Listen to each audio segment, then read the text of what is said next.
10 years ago, in the spring, a tragedy occurred in the southern reaches of the Erebonian Empire. Yo, Erebonian Empire. Its cause is yet unknown, so that is something I must admit.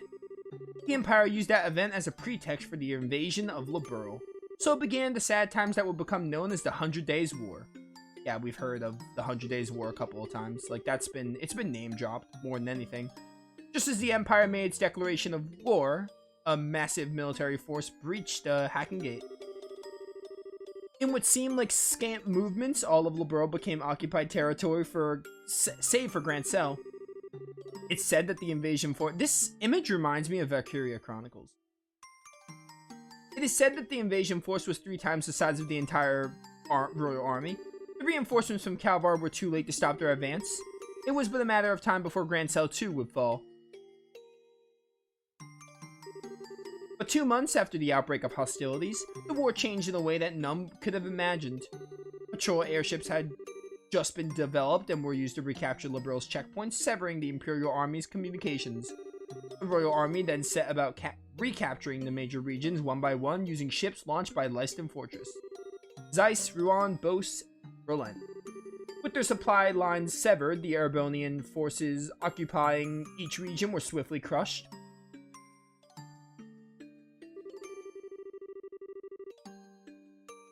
And the one behind this plan for a counteroffensive was none other than one Colonel Cassius Bright. It was your father who was General Morgan's right-hand man at the time, as well as Colonel Richard's superior officer. Afterward, with the intersection of the Bracer Guild and Septian Church, the war was brought to an end. It was at this time that Cassius lost what he treasured most in all the world. Lena, your mother, Estelle. That clock tower was destroyed in the Imperial Army's vain attempts to hold back the counteroffensive. What followed, I'm sure you know. Cassius was not even able to be by his wife's side in their final moments. No, I had no idea. And he believed the military operation that he himself had planned effectively caused her death. Blaming himself, he left the military and took up the path of a bracer. All to stay with the only one he had left, you. And this time, he swore he would be able to protect those he loved. Dad, that idiot. It wasn't his fault that Mom died. How could he even think that? Well, now it makes a little more sense why Cassius would not tell Estelle any of this, I guess. Estelle. Yes, you are correct. Given that all he lost was service to his country, the responsibility falls upon me. And so, I am sorry, Estelle. I failed to protect your mother. I have wished to apologize to you for a long time. But you don't need to apologize. You've protected the peace of this country ever since the war ended. The peace that Dad and all the other soldiers who defended Liberl in the war fought so hard to protect. And the peace that Mom gave her life for so I can live in it. And the peace that Mom gave her life for so I can live in it. You have nothing to be sorry for.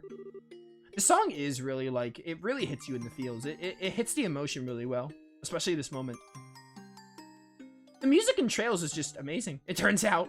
I've talked about it a few times, but it goes without saying that Trails is good with their music. Estelle, you have a kind heart, and I'm grateful. It gladdens my heart to have finally met you in person. Now more than ever, Your Majesty. However, that is why I do not wish you to put yourself in danger. I can't read today. And that's not good, because I'm playing Trails in the Sky. I would like for you to remove yourself from any dealings with this matter. What? But Julia, Lieutenant Schwartz asked us to help you. I thank you. I'm grateful for your willingness to do so, but if some tragedy were to befall you in Cassius's absence, I know of no apology that could ever suffice. I ask only that you go back to your home in Roulette and wait for your father to return. But, if I may, Your Majesty, the peace that Dad restored and that you protect, though it was held firm, now trembles like a leaf in the breeze. Whatever that means. Joshua. If the Colonel's able to use the gospel for whatever purpose he intends, and if he succeeds in making the Duke the new king of Liberl, then what will become of that peace? I ask only that you consider that, Your Majesty. Right when we became junior bracers, we inherited a whole lot of work from Dad. After the Sky Bandit incident, we got that letter and package, and we've been running all around creation ever since. It feels to us like our dad's been nudging us in the back this whole time. That's why I want to defend peace. So that everyone we've met and everyone we care about can go on living secure and happy lives. Just like you, and just like mom and dad, I'm doing this because it's what I believe is right, and I really want to see it through. Can you imagine if we just like, oh yeah, go home children, let the adults handle this, and we go home, Sky 1 ends, and then Sky 2 begins with this. Can you imagine, man? Estelle. It seems she was right about you. Huh? I too am ready. I would like for the two of you to carry my request to the Bracer Guild. Your Majesty. My liege, we will do whatever you ask. My request is for the Bracer Guild to rescue those being held captive by the Intelligence Division. Amongst them is my granddaughter, Claudia. Aha, so the princess is being held captive here somewhere. Or being held captive somewhere. Yes. This coup d'etat, I think coup d'etat is how you say that, started when I backed her as the successor to the throne. In other words, Duke Dunam was out of the running. Yes, though he is my nephew, he's possessed of a considerable number of character flaws. Man, it really means something when the queen herself says that the Duke has his flaws. Very flawed person. In brief, where he is lacking, my granddaughter shines. But in everything? There's nothing redeeming about that man. For the sake of this nation's future, I would have my granddaughter succeed me. Well, I don't actually know her, but I personally lean toward the idea that your judgment should really be trusted. No matter the era, there will always be those who object strongly to a woman wielding political power. Not to mention, the memory of the invasion by a larger power is still relatively fresh. Some of them will perceive a succession of 2 consecutive queens to be a sign of weakness. It's hardly surprising that such a notion has taken root in the minds of some. Some, including Colonel Richard, I presume? Quite right, Claudia's pending succession to the throne caught him quite unawares. That, along with the passing of this information to the Duke, is what led to this coup. This was all staged so that Lebreau would become a strong military power with the Colonel ruling from the shadows. I see. That finally let us see the whole picture. So if Lebreau became a militarized country, what would happen then? A great many things. Taxes would be levied to fill the war chest. Orbital weaponry could be developed with the express intent of causing havoc on a massive scale. A wide-ranging policy of conscription would be adopted. And no doubt contracting Jaeger Corps would be made legal, which is not the case at present. Oh no. Indeed, the Colonel has made a very adamant request that I enact such policies. I thought that such proposals were born out of genuine love for this country, but I never agreed that they were the right course of action to take. The Royal Army's not all that protects this land. We have worked hard to maintain treaties with other countries. Defending a nation goes hand in hand with free cultural exchange and trade with all the other nations to the benefit of all. I feel the same way, Your Majesty. Yeah, it makes sense to me. The Colonel, however, finds such notions to be womanly and foolishly idealistic, and so he demanded that I abdicate the throne in exchange for Claudia's safe return. Many people have had family members taken to ensure that they would not dare to oppose his Colonel. But I am the Queen. I will not allow all that I love about my country to be destroyed, simply because of blood ties. Still, she is my only granddaughter. I cannot simply allow her to die. Your Majesty, please try to relax. We hear and comply with her request. We will see to it that the princess is rescued from those who have imprisoned her. Thank you, both of you. With that reassurance, I will do all I can to oppose the Colonel's demands. Have you had any other requests, Your Majesty? The gospel still has to be dealt with. I don't think we should just leave it here. I appreciate your sentiment, Estelle, but the present state of affairs is not contingent upon my freedom or imprisonment. The gospel shall continue to weigh down heavily. The gospel shall continue to weigh down heavily on my mind for a great many reasons. For my part, I will attempt to ascertain the Colonel's true intentions with it. Oh my word, that was a lot. That was a lot.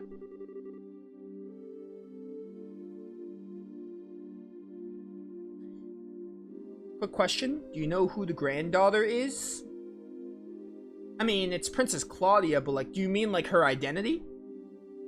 I have an idea. They haven't revealed it yet, but there were some signs that I might know who it is. Probably. Wow, what a totally awesome person. Super nice, but with a seriously strong will. I hope I'm not even 1/10 that cool when I get old. I'm assuming that's what you mean, right? Like, the identity? Because obviously, like, yeah, the granddaughter is Princess Claudia, but like, I'm assuming you mean like who it actually is. Because we haven't met her yet. I hope I'm not even 1/10 that cool when I get old. Cool? Did you actually just call the queen that? Still, she definitely has what it takes to govern the whole country. Yeah, I really want to stop this coup thingy and help her. That's definitely outside the Bracer jurisdiction. Well, first things first, we do whatever we can. Right, but you know, I'm still freaking out about what the queen told us about Dad. I wonder if she's got any more tidbits she's willing to share. Estelle, Joshua, have you finished changing? Oh, yeah. Then we should return to the waiting room at once. It's already after 11 o'clock. Actually, it's almost midnight. Whoa, is it really that late? The queen spoke with us for a very long time. If we stay any longer, it's apt to make the guards suspicious. Alright. Are you going home for the day, Miss Hilda? Yes, I believe so. Just be sure not to do Her Majesty any further discourtesy. That's not fair. Please relax. We're patriots to the core. That's good to hear. Now I believe we shall be on our way. Pardon me. By your leave. By the way, ladies, I don't think we ever got your names. May we ask them? Lena, Shara, Dorothy.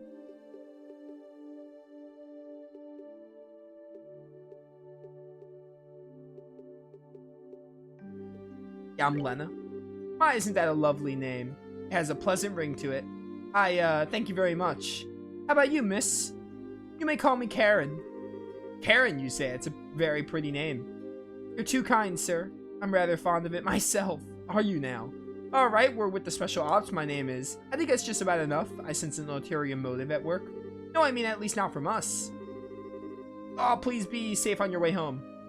Alright then. I bet you every name would have gave me the same dialogue option. I don't think it would have changed. Oh, well, aren't you Mr. Popularity? It was like their eyes all changed when you told them your name. Hey, it was not. I didn't see you shying away from joining in the conversation. Sure, but that doesn't mean I wasn't nervous. I kind of lost all my confidence there. Huh? What's all this noise about?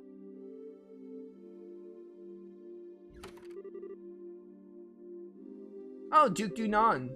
Oh, he's drunk. Ah, lady of the court.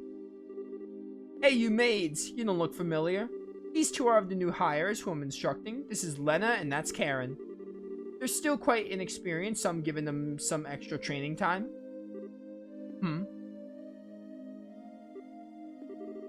Did he recognize us? Not good. Given how many times we've run into him, it'd be a bizarre if he didn't recognize us. Come now, Philip, enough with the staring. It's quite unusual to see coming from you, stiff upper lip and all.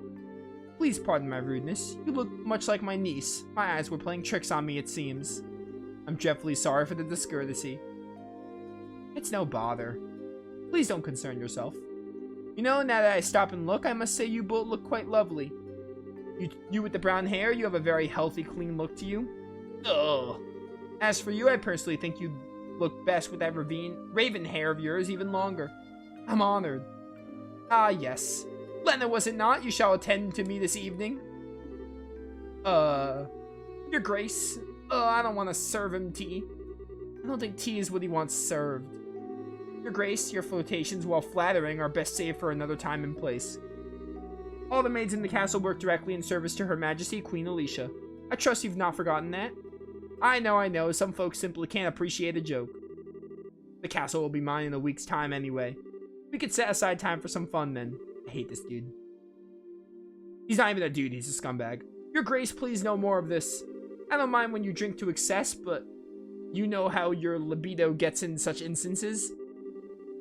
I say this knowing full well that I may be reprimanded for... But I said I was just joking.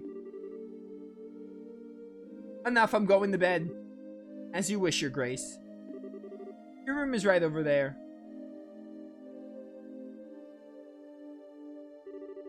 Oh, right, Lena. You just let me know if you have any problems, anything at all. I'll give you the best advice you the future king can give. Ah, thank you very much. Ah, yeah, aren't you cute? Yes, good. Alright, goodbye, loser. I really hope they let me beat you up at some point.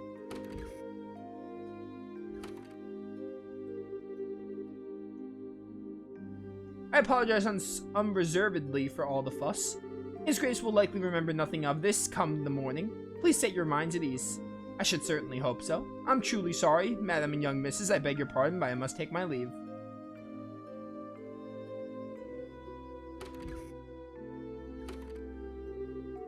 Oh, I feel so badly for him. He truly seems to bear the weight of the world on his shoulders. Oh, do you know Mr. Philip personally? I also feel bad for Philip. Yes, ever since we were children. Though not nearly as well as we once did, thanks to the one he serves. I see. He sure seems like he's nervous all the time, doesn't he? I'll bet that everything between the Duke and the Colonel has him completely on edge.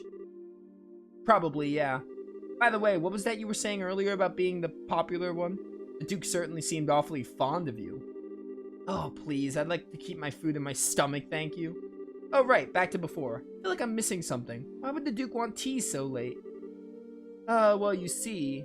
Estelle, allow me to elucidate the matter of tea and why gentlemen should never request it in polite company. Huh? Come closer. Now do you understand? Yes. Hopeless. Completely hopeless. Thanks for everything, both of you. If not for you, I don't know what we would have done. Please, it was the least we can do in Her Majesty's service. Don't worry, everybody hates him, as they should. He's like one of those, like, typical snobby nobles that you just... It's so easy to hate. I only ask that you complete the request she made of you. I feel the same way.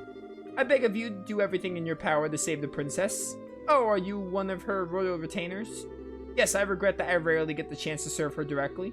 She's so kind and open, she's always treated me more like a friend than a servant. The thought of her being held captive keeps me up at night. I understand. Well, you can rest easy now that we're on the job. We'll save her. Shall we be going? Right back to our rooms, I guess. What might I inquire you were doing at this late hour?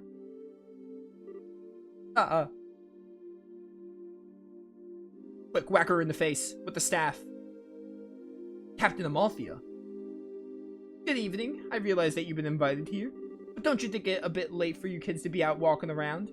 Please pardon us. We simply never been in a castle like this and couldn't resist the urge to take a look around. Ah, certainly understandable. So where were you about half an hour ago? Please enlighten me, if only for my edification. Oh. Kitchen, maid quarters, administrative room, royal guard room, cellar.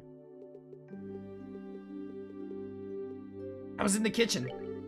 Oh, that's strange. I was making my rounds through there and never saw you. Well, I mean, that's kind of a you problem. Come, let's not waste time on games. Actually, I've received reports on what's been going on in the maid quarters several times. Do you not think it a bit odd to be looking around in that particular place? What? You don't think that questioning someone like that when you already have their facts is a little cruel? I'll take that as a compliment. So what business have you in the maid quarters? I suggest you answer honestly. Well, Oh, Estelle and Joshua. You've been here the whole time? Oh, it's Zen. Zen!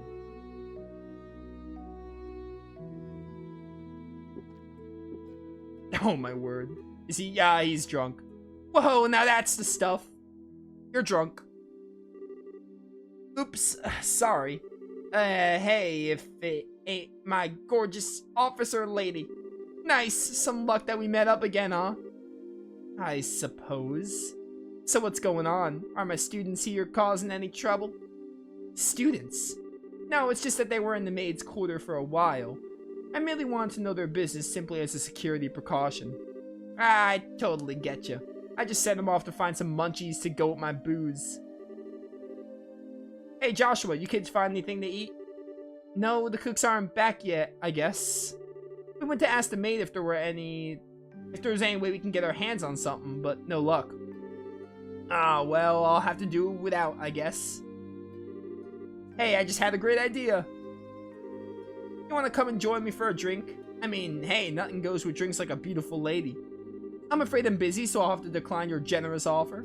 My apologies for the misunderstanding, but I would advise you to return to your room and remain there for the rest of the night. I have to investigate any suspicious activity, you understand? Of course. It is late. We should probably just get to bed. Haha, very good then. Now if you'll excuse me. Oh, Zin coming in clutch. Also, his weird taste in women. Aw, denied. Ah, well, might as well just go back to the room. Right. We'll go with you.